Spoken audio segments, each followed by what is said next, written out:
जगणार. हिंदू म्हणून जन्मा आलो, हिंदू म्हणून जगणार.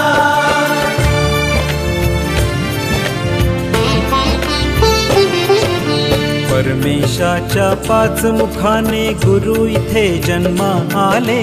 वीरशैव मत या भूमीवर निर्माते मग ते झाले.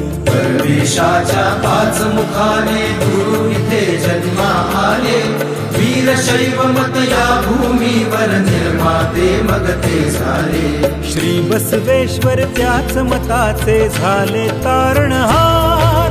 लिंगायत संस्कार धारणी वीरशैव म्हणणार.